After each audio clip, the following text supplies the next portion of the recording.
Wow, wow, wow. Hello and welcome to Football 360 Live and Pensioners 106.7 FM. Agbarigo Onireke Ibadan, the voice of liberation at the first Labour radio in the universe. I'm Idris Abiola. The stage is set. The teams are ready. And the managers too are not left out. The UEFA Champions League roars back to life today, and of course, it does come with its own drama, nostalgia, and spectacle that only the Champions League, Europe's Premier Club competition, can deliver. And guess what? This season's curtain raiser is no ordinary opening. We've got three amazing fixtures, and you want to know what these fixtures are. I'm talking about three fixtures alone that can revive finals of the past. I'm talking about Juventus against Borussia Dortmund. Of course, that recalls the 1997 showpiece Ajax against Inter Milan. That brings echoes of the 1972 decider. And of course, Bayern Munich against Chelsea. It reopens the wounds and memories of that unforgettable 2012 night in Munich. Can you recall some of these amazing moments? And of course, you want to also talk about clubs like Real Madrid, who apparently are chasing their 200 Champions League win. Do not forget Manchester City striker Erling Haaland, who is hunting his 50th Champions League goal, as well as debut campaigns for the likes of Yunus and Gilua, Pafos, Bodo Glimt, and Kira Almighty of Kazakhstan. And do not forget that these are match day one, already looking loaded with storylines. And for Giants, we know how it is for some of these teams. It is about a certain dominance early. The likes of Bayern Munich, Liverpool, Real Madrid, they are fond of that habit. They made it a habit already of stamping their authority on match day one and also to build campaigns on very, very fast. But do not get it twisted.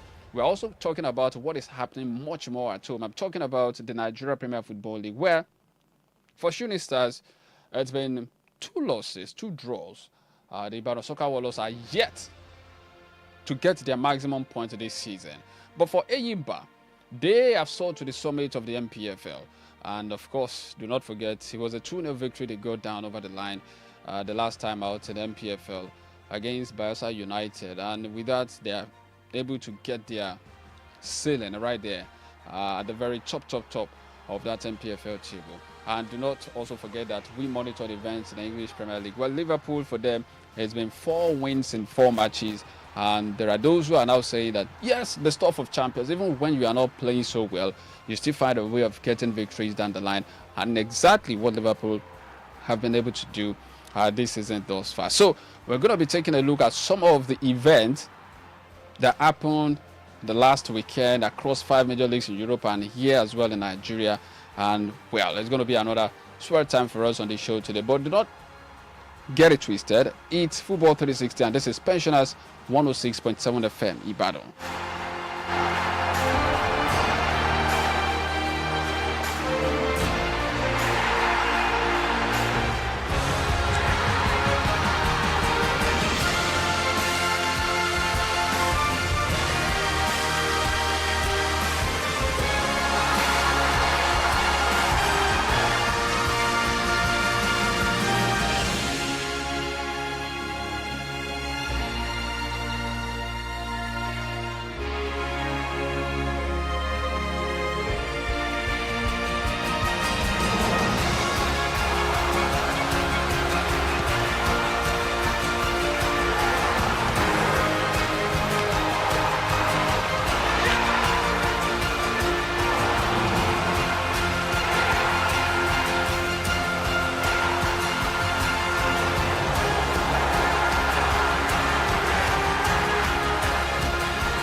Alright, if you're just tuning in, it's Football 360 Live on Pensioners 106.7 FM Ibadan. So let's dive right in this afternoon. Yes, it's no longer news that matchday 4 games were played over the last weekend in the Nigeria Premier Football League 2025-2026 season.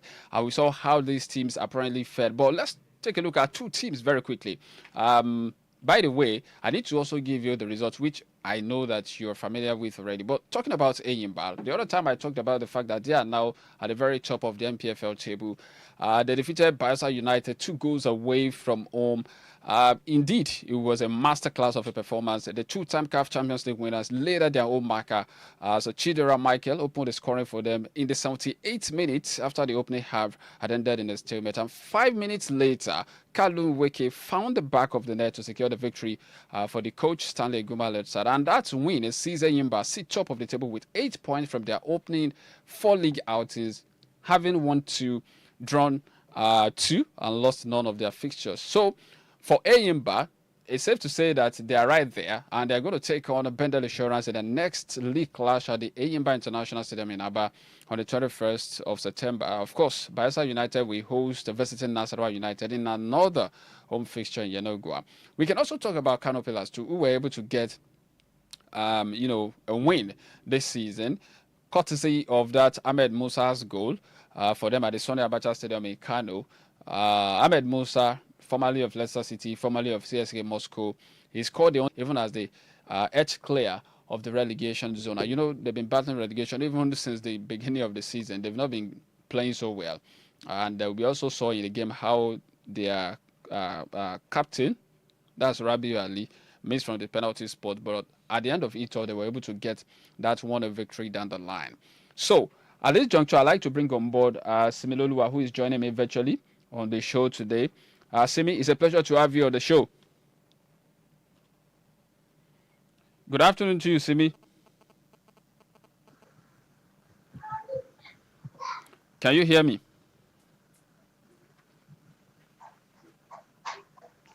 All right, I think we're having issues with that connection. I just try to reestablish that connection with him, and hopefully it goes on well between us and Simi this afternoon. Okay, so Simi, are you there? All right.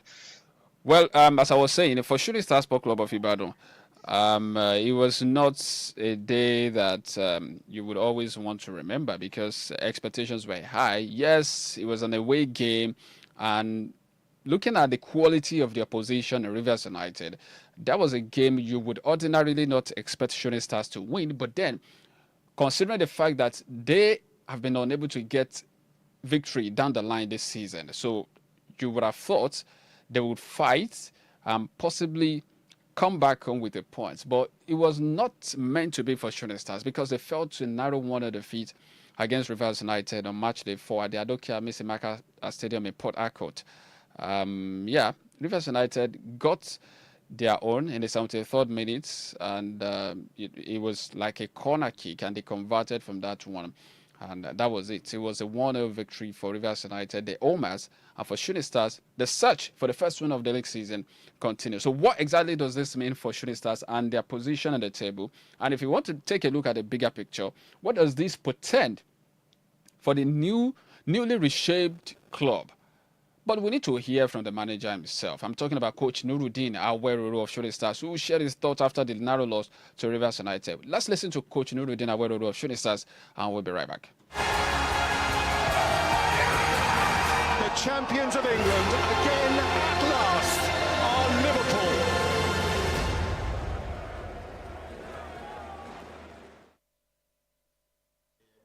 Ended here 1-0 in favor of Rivers United. What's your overall impression of the game here today? Your team lost by 1-0. Tell us how you feel about the game and your thoughts about the game generally. I want to encourage my players to bring more because they did well. They did all they can to manage the pressure. The pressure was from every different corners, different angles. But I was still to them. For them to have managed to cope with the pressure and give out their best. So I want to encourage my players to do more. You get it fair, that's all. Okay, Coach, it's basically the 4th game into the season, and from what we saw, your team lost today, but from what we saw, they indeed seemed ready and different for the season. Now, how do these first few games of the season, how does it put you forward going into the rest of the season? It's a revamped Shooting Stars, we must agree, that we have seen this season. Though yet to win a game, Does that in any way dampen your morale going for further games? Yes, just to win a game does not damn my morale. I only just observe that we are getting better on each game, and I want to believe we are still going to get better. The league just started. I don't want to believe in the couple of matches we played that we didn't win the match. I still want to believe the boys can do better than this. And from today shows to me that the boys are ready to get more better. Yeah, we are still going to give out our best, and we keep working hard and to see how we can get better. Okay, so coach, we've seen the expertise of your team, and that is solely based on your goalkeeper, Ekana God's gift. As a matter of fact, he was so brilliant, and is arguably the man of the match. So, is Ekana the best goalkeeper in the Nigerian Premier Football League? Sincerely speaking, he's one of the best. He has the confidence. He's very skillful, technical goalkeeper. And for what he did, that is not a new thing for me. I know the guy can do it better. And I want to encourage him more to do more. All right, that's all. Thank you.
That was Coach Nuruddin Aweroro of Shooting Star Sport Club of Ibadan right there. So I've been joined out by Semi Loluwa virtually. Semi, it's a pleasure to have you on the show.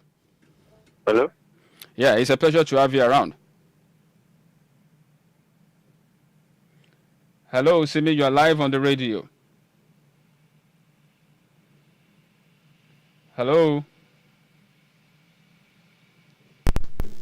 All right. Still trying to establish this connection. It seems the connection does not want us to have this one, but we will continue to try. But as we continue to try from this very end, for Shooting Stars, I think the pressure is now mounting, especially when it has to do with the fact that 4 games into the new league season and your team is yet to get a victory. Yeah, it could be worrisome. As you may have heard in that audio, it's revamped Shooting Stars, new management, new technical crew, maybe addition of 1 or 2 players. And yes, the team has been playing. There are days they will play beautiful football. There are days the performance will not be up there. And you are wondering what is going to happen next. All that you have been saying, especially on social media, yes, it's good for a club. It's good for the brand. But we need to start seeing the results. And if you look at the trend, when you have a new manager on board coming to a new team, you don't want to start losing games. You don't want to, especially after 4 matches and yet you are yet to get a victory. Yeah, it could be worrisome. It could be challenging. It could be concerning. But then, what is the way out? That exactly is what we're trying to establish on the show today. I just hope that this goes through as I try to get across to Semiloluwa again so that we could actually hear from him. And also, you know, he's going to be sharing his own perspective with us on the show today. So let's just see if we'll be able to get that. But in the meantime, as we wait on him, you know, let's give you some of the updates that we could get. Of course, the result of matches that were played over the last weekend in the Nigeria Premier Football League. Match day 4 results. Yes, Bended Insurance opened the floor for us. Simi, it's a pleasure to have you on board. Hello? Hello, I can hear you clearly. All right. So, let me just do this. Then we come back to Shooting Stars. Bennett Insurance got the better of Niger Tornadoes, 1-0. Abia Warriors also defeated Katsina United by a lone goal. Nasarawa United beat Wiki Tories 1-0. Eyimba won away from home 2-0. Kano Pillars beat Enugu Rangers 1-0. Warri Wolves and Kwara United couldn't score a goal. It ended goalless for both sides. And of course, we also saw how Ikorodu City defeated Barao FC of Kano 2-0. Plateau United beat Remo Stars 2-0 as well. Kano Pillars beat Enugu Rangers 1-0 at the Sonny Abacha Stadium in Kano. Kun Khalifa defeated Academy Warriors 3-1. And Rivers United at the Adokia Amesimaka Stadium in Port Harcourt beat Shooting Stars 1-0. So let's talk about Shooting Stars right here, Simi. You listened to the manager. You heard what he said.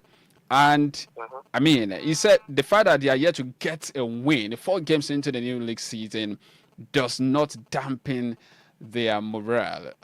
What are your thoughts, especially considering the post-match comment made by Coach Nuruddin Aweroro? Well, rightfully so, it's definitely not dampening their morale, but at the same time, for the fans, it is the opposite. Because if you look at the new management, you look at things that they are currently, are putting in place, and you look at, let's say, the stadium, amount being announced, many the fans turning up quickly without just to get, good football from good. As much as their performances are not, anything short of not spectacular so far, and they have still some underlying problems. So, as much as you can say it is not dampening the coach, it is dampening the fans, and it is to some certain extent dampening the players. Because the more you do not get results, the more you feel less confidence of yourself going into other games that you get results. Well, so you are beginning to feel like the confidence level is getting lower and lower. And for them, the attention shift to match day 5 against Kun Khalifa. They look to turn the resilience into a much-needed first victory of the campaign. Now, against Kun Khalifa, I think Kun Khalifa has been very brilliant. It's their new, it's their debut, maiden appearance in the Nigerian top flight. Kun Khalifa beating Academy Warriors, a household name in the league, 3-1. Do you think that Shooting Stars have got the psychological boost to see this one down the line and get the maximum point for the first time this season? Honestly, at this moment, I'm not so sure. I'm not so confident as well that we might get to win. The reason being that I think this Kun Khalifa already played it will be if I'm not mistaken, and I think they got it wrong. It was of 3-1 also is another thing that should put into consideration.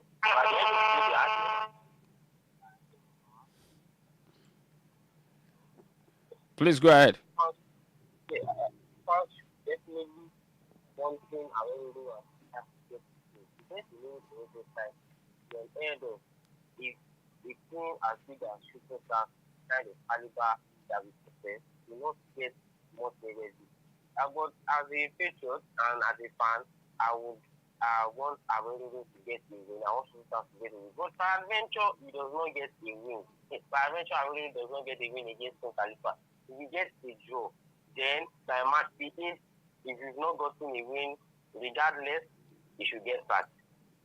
He should get sacked. If Shooting Stars do not get a win against Kun Khalifa. Yeah, if he not get a win against Kun Khalifa, he will match the 8th. All right. Well, that's a very big one coming from Simi on the show this afternoon. If Shooting Stars fail to get a win against Kun Khalifa, the coach, Nuruddin Aweroro, should be sacked. That's a very big one. Now, let's look at the standings. Eyimba are topping the chart with a total of 8 points, 2 wins, 2 draws, no losses. Rivers United are second, 8 points as well, 2 wins and 2 draws. Warri Wolves, 2 wins, a draw and a loss. They are third in the table. Wiki Tories are fourth, 2 wins, a draw and a loss. Nasarawa United are fifth, Remo Stars is sixth in the table. Ikorodu City are seventh, Bayelsa United are eighth, Katsina United are ninth. Abia Warriors complete the first half of the table. And if you're looking for Shooting Stars are 19th after 4 matches. I mean, Shooting Stars are 19, the same points they've got with Bara FC of Kano. And it's safe to say that they also have -2 goals in terms of goal difference there.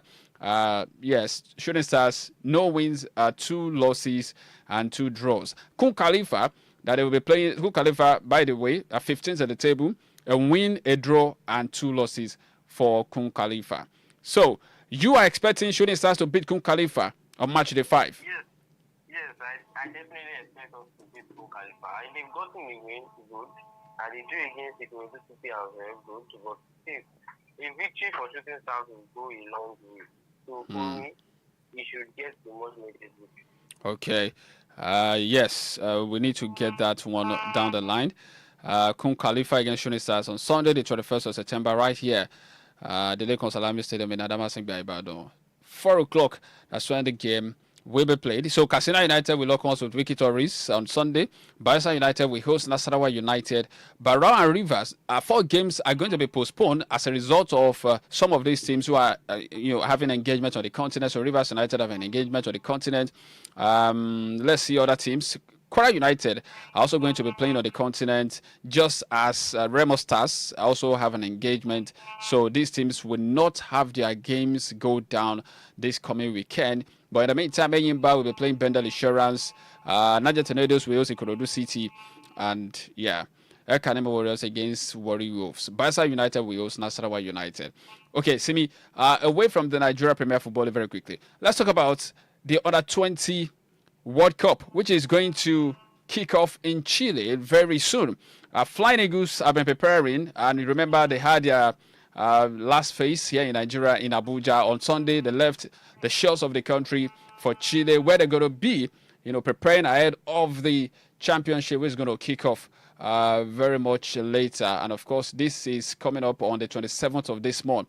But the big news, Simi, is the fact that we have the final 21-man squad for the 2025 FIFA Under-20 World Cup now. We have the invited players, the goalkeepers, Ebenezer Harcourt of Sporting Lagos, Clinton Ezekiel of Bayelsa United, as well as Rufai Abubakar of Mavlon FC. And Bayelsa United player and the captain, Daniel Baumeyi, is leading the list of defenders. That also includes Ocheche Amos. He plays for Stade de Reims in France. Odinaka Okoro of Sporting Lagos. Marvelous Aberosu of Ikorodu City.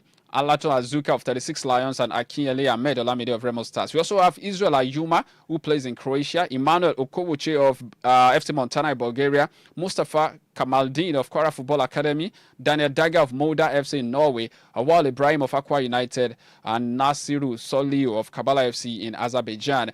They make up the midfield. And in the attack, we have Achichi Osia of Real Antwerp in Belgium, Sonny Suleiman of AS Trencin in Slovakia, Tahi Megana of Wireless FC, Parobo Areri of Lillestrøm SK in Norway. We have Charles Agaba of NK Israel in Croatia, Abdullah Shitu Ele of Manchester City in England. Those are the forwards Zubair will be banking on in Chile. And for Nigeria, we have been placed in Group F. We are going to be playing our matches at the Estadio Fisol in Tulsa. That's a city that's about 250 kilometers away from the Chilean capital of Santiago. We're going to be playing the first game against Norway on Monday, the 29th of this month, before we have a clash against Saudi Arabia on the 2nd of October and Colombia on the 5th of October. And again, Nigeria, because they need to prepare and prepare so well, the NFF has arranged for 2 friendly games, even as they have landed in Chile as I speak with you, Simi.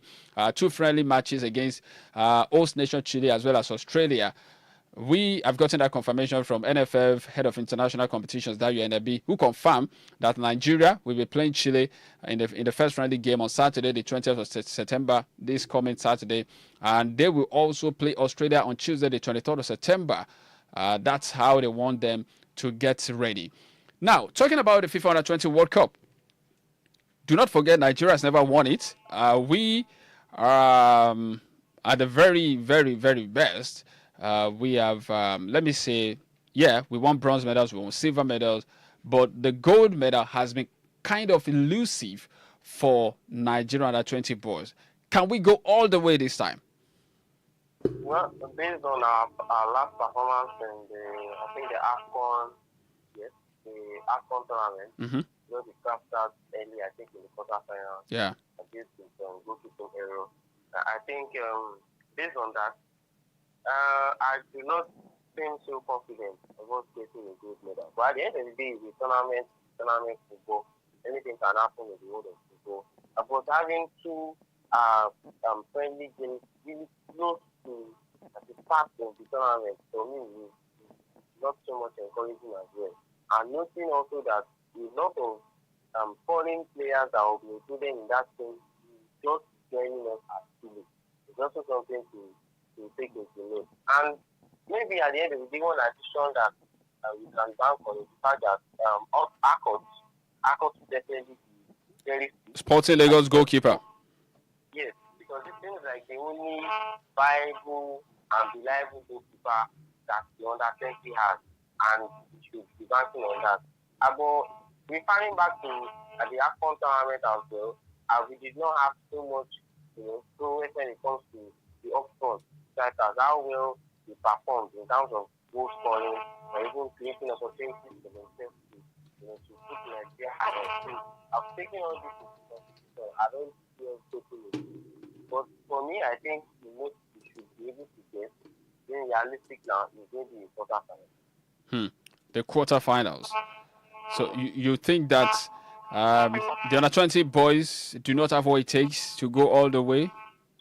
I don't think quite a number of them are foreign-based players, even though we understand that there are some teams in Europe that did not allow their players to come and join, because this is not a major tournament as far as FIFA is concerned. So the clubs hold that prerogative, whether to allow the players come and play for their countries or not. So we understand there are some clubs, especially in Germany, that did not allow the players that were called up to come and represent Nigeria in this tournament. Yeah, I agree, and that is also another problem with Japanese fans, because when you have the majority of your players from the foreign side, then what about the synergy amongst the players, the local players and the foreign players, as they play a lot of things together? And the funny thing is, the majority of these players, or even some of these players who featured to the last AFCON tournament, might not even be featuring in the Power World Cup. New additions here and there, or new subtractions here and there. So that synergy is lacking. For me, is a major one. And I think I know this part. Okay. So I think we just wish them the very best. Of course, Nigeria are seeking their first FIFA Under-20 World Cup title. They reached the final in both 1989 and 2005. And of course, they also won bronze medals when the USSR hosted the championship in 1985. So they confront Australia in that second friendly game on Tuesday, after they must have played Chile, the host nation of this championship, on Saturday, the 20th of September. The tournament itself kicks off on the 27th of this month, and it will end on the 20th of October in Chile. We take our first break on the show now. When we return, we go Europe. Yes, I'm talking about the 5 major leagues in Europe. We do a review of all of the games that went down over the last weekend, and then we look into what may happen in the UEFA Champions League. It's starting tonight, and I know you want to see those games. Keep it locked on Pensioners 106.7 FM Ibadan. We'll be right back.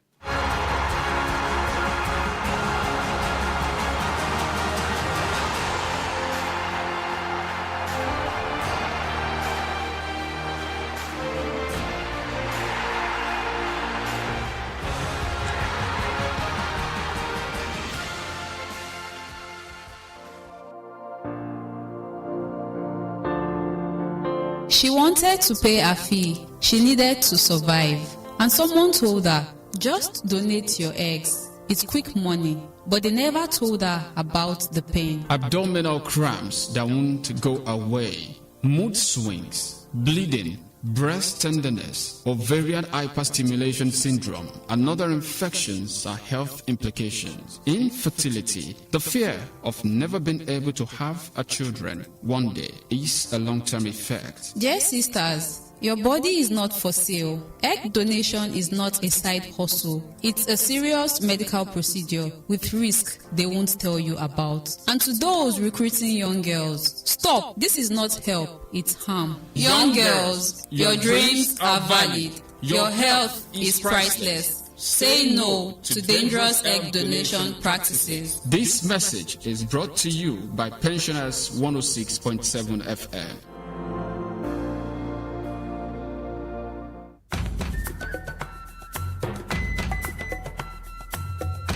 Farmers, do you know the right crops to plant each season? When the rains fall strong and wide, plant your maize, your yam with pride.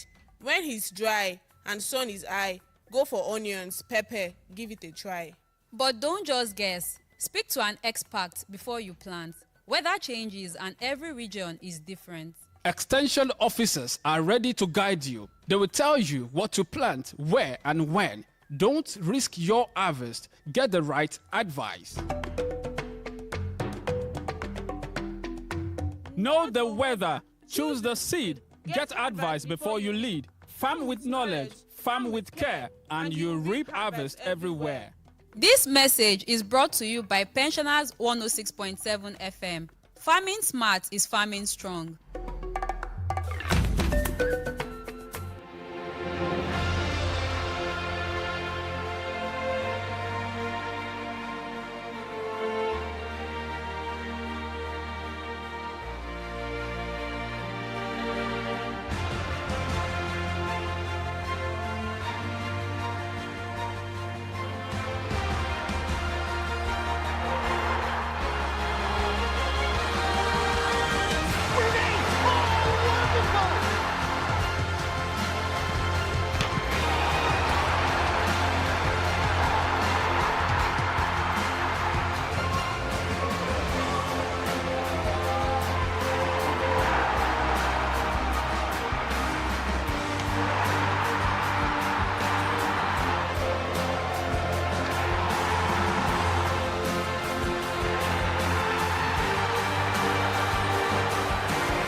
Well, thank you so much for keeping it locked on Pensioners 106.7 FM. But if you're just tuning in, of course, this is Football 360. And the show goes on. Let's talk about the 5 major leagues in Europe, where we're going to be starting this with what happened in the Spanish Premier League. And this match day 4 fixtures started on Friday, the 12th of this month, where we saw Sevilla and Elche getting a draw. Both of them, they played their heart out, and of course, it was just a draw. Isaac Romero, Gerard Fernandez got for Sevilla, and Andres Silva and Rafa Mir got 2 goals for Elche. So it ended 2 goals apiece for both sides. Yes, we also saw how Barcelona defeated Barcelona, almighty Barcelona. They just find a way from no way, and they got the job done against Valencia. 6 goals to nothing. That's what only Barcelona can do. Fermin Lopez got 2 goals. Rafinha, Ebrez, Robert Lewandowski, and it ended 6 goals for Barcelona against Valencia. Real Madrid were also in action over the last weekend. We saw how Real Madrid also got their own job done, even though it wasn't really a pretty straight road for Real Madrid, but they were able to get something from that game. And you see how they also get down the frame. Now, quickly, Simi, we saw La Liga and how things are unfolding this season. And there are those who believe that it's already a 2-horse race between Real Madrid and Barcelona already. Do you see La Liga of this season that way? Well, yes, I totally agree. Barcelona and Real Madrid always do. You always do the Real Madrid. I mean that last season, because after that,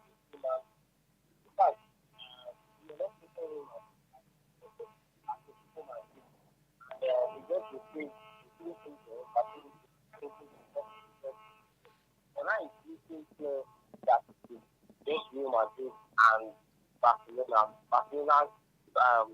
taking us from where we said last season.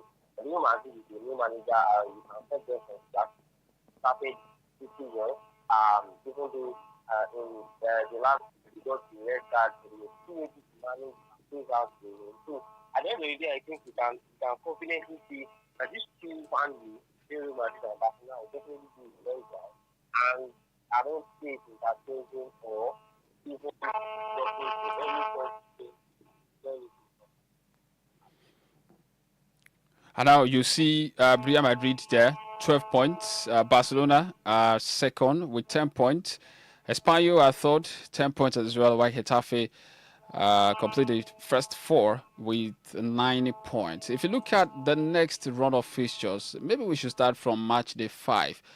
That's where a lot of people believe, well, things may start taking shape in the La Liga this season. When Real Betis will take on Real Sociedad on Friday, Girona will be playing Levante on Saturday, Real Madrid will host Espanyol on Saturday by 3:15. Villarreal will be playing Osasuna by 5:30 on Saturday still.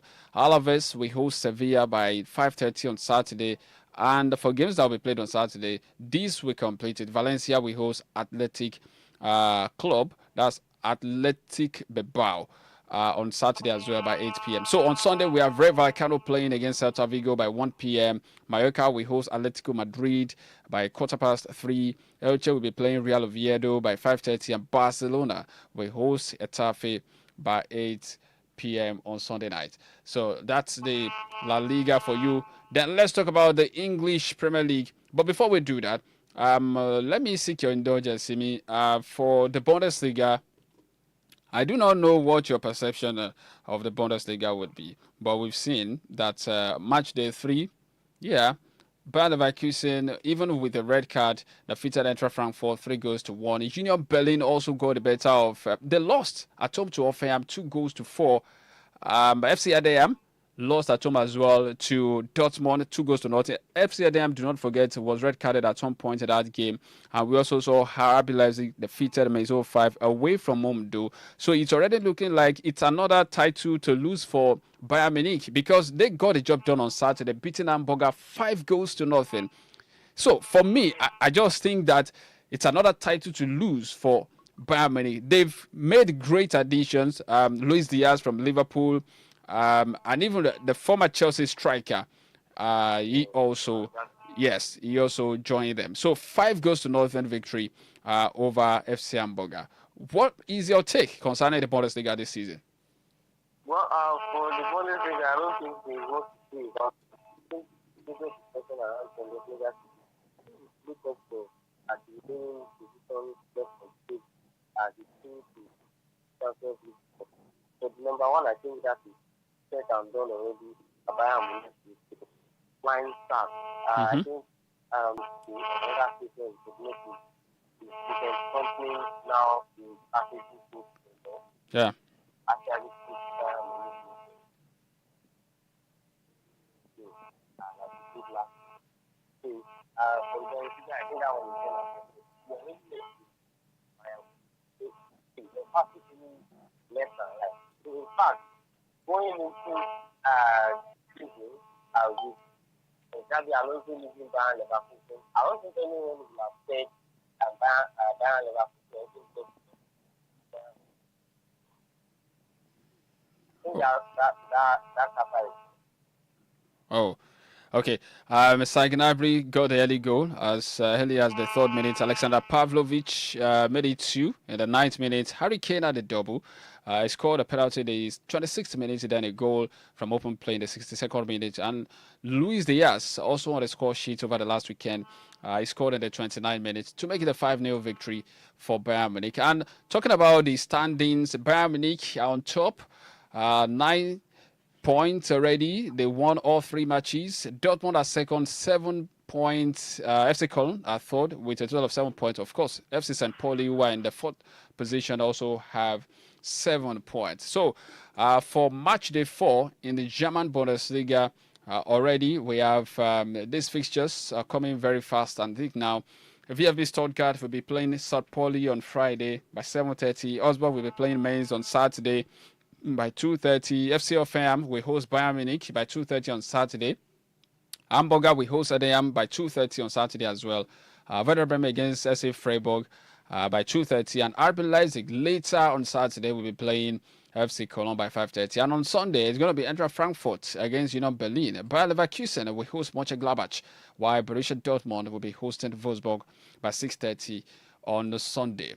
Okay, away from that, let's talk about the Italian Serie A. Yes, the Italian Serie A.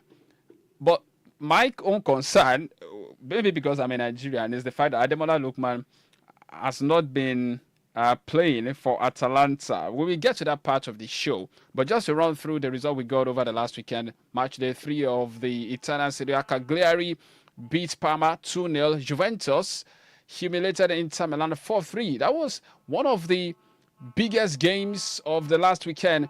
Fiorentina lost at home to Napoli 3-1, and it's been a flying start for Napoli anyway.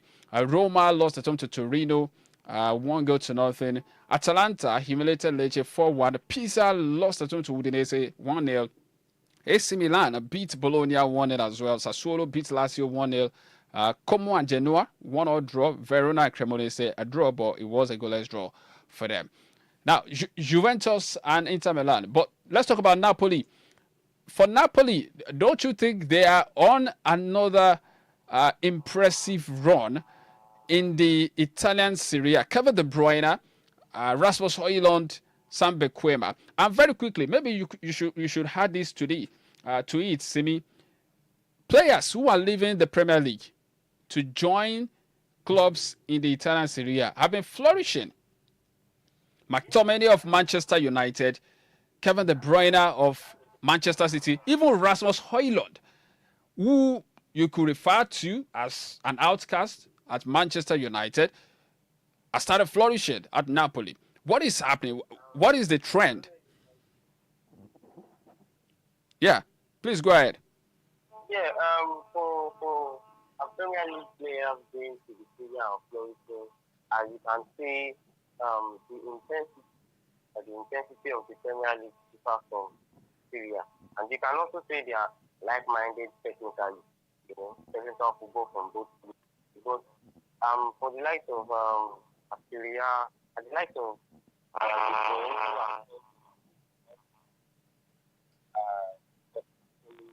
why they are playing, I think even the practice, the intent of both leagues far enough. And for Manchester United, it just seems that every player of players that leave their club, they just flourish in any other club they find themselves. So you look at Onana has been a very good coach, even though he committed a blunder that led to and a very good coach against Anavati.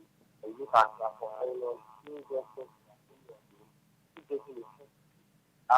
Napoli in fact has also been very emphatic and even into the same victory. I mean, they fantastically well, but I would not still want to put all my eggs in the basket and say Napoli might defend the title again.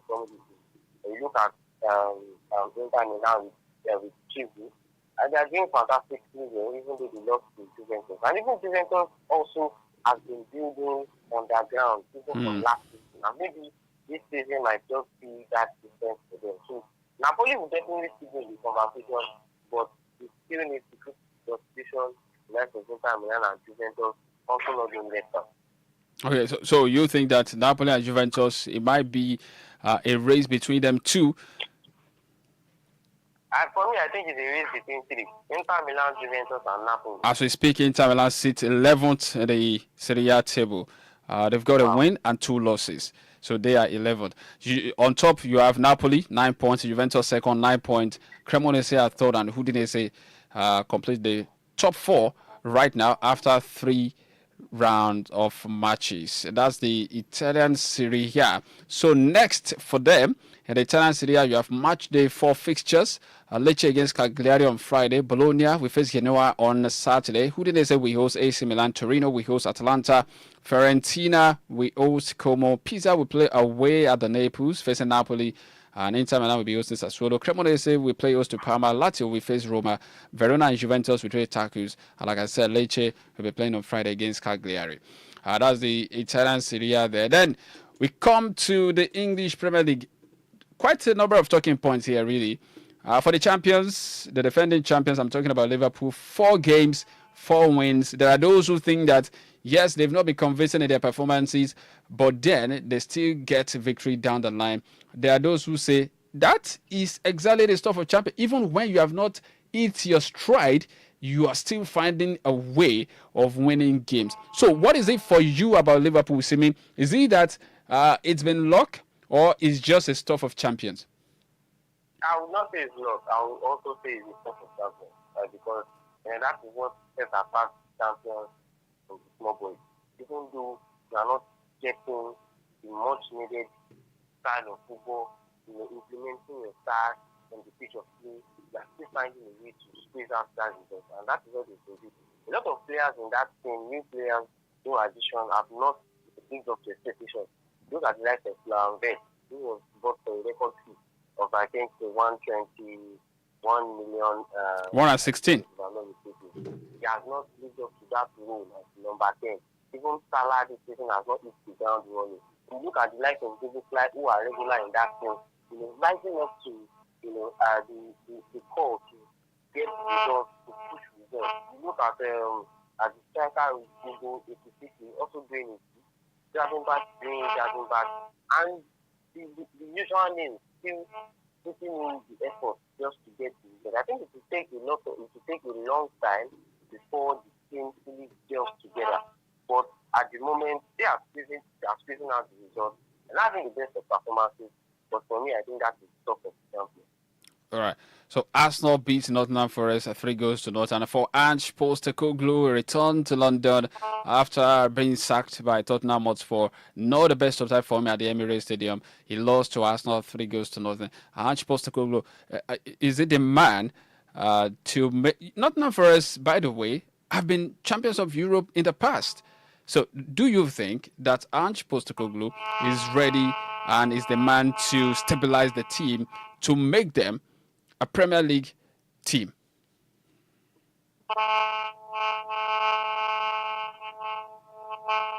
Go ahead. Hello? I can't hear you. I was talking about the fact that whether or not Ange Postecoglou of Nottingham Forest will be the manager that will stabilize and that will make them a Premier League sustained team. Do you think Ange is ready for the job at Nottingham Forest? I don't think so. I don't think he's ready for that job. I don't think he's ready.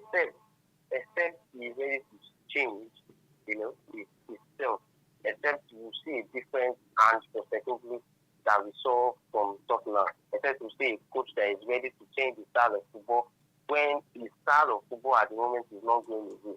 Except to see a coach that is ready to, be able to tweak his tactics just to suit the team and get wins. I think then we can say that maybe he's the right man. But for me personally, I don't think he is. I think they lost the game in the they could have left him for 2 more seasons, to maintain that position, maintain where they found themselves. Espirito is not a bad coach, even though we know the history that led to him getting sacked. But for Ange, honestly, it is maybe 50-50 based on those posts that I stated earlier. If he's ready to be the different coach from the coach we saw at Tottenham. Okay, so talking about the London derby between Brentford and Chelsea at the G-Tech Community Stadium in London. Brentford got the first goal, courtesy of Kevin Shad. 35th minute, the strike. Cole Palmer equalized for Chelsea, and Moses Caicedo, restored the lead for Chelsea at the 85th minute. Fabio Carvalho only for him to come on and equalize in the 93rd minute. Yes, Chelsea, we knew how exactly they started last season. It was like a side that was being gradually integrated into a new playing style. So it took them a lot of time before they could gel together, before they could, play together as a team, especially with the new ideas coming from the new manager at the time, Enzo Maresca. But now, Chelsea kind of very, very, maybe it's as a result of fighting. Remember, they are the world champions. What do you think? I'm finding it very difficult to win. Okay, now I was talking about Chelsea. I said Chelsea are the champions of the world, and now it's like they are finding it difficult to put things together. And I said it could be as a result of fatigue. Do you share the same sentiment? Fatigue? I would say not really. I won't say fatigue. Maybe some things are already figured out. But at the end of the day, focusing on the game against Brentford, for the first half, I think they lacked that ownership number 10. But another thing was that it was not clinical from the run. I think the farmer. And the second half, we saw the difference. maybe the farmer came in, you saw that fluidity, you saw those movements, you saw those passes, you saw the farmer in that natural position, being able to implement the two. For Chelsea, unfortunately, you can say maybe a couple of injuries that they've had, maybe like of Villa, maybe that's why we've not been seeing too much from Pedro. But at the end of the day, for the game against Brentford, I think they look pretty good that Chelsea.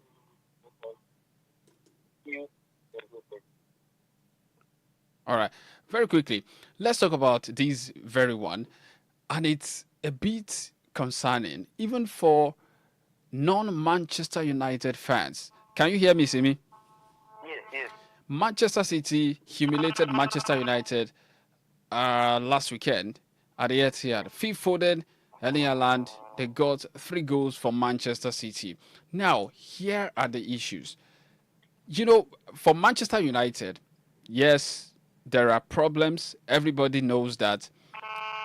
But it does look like they have a manager who is not ready, even though he acknowledges there are problems, but he's not ready to tweak his tactic and philosophy. What do you make of this manager? And do you think he has a long-term future at United with the way things are going?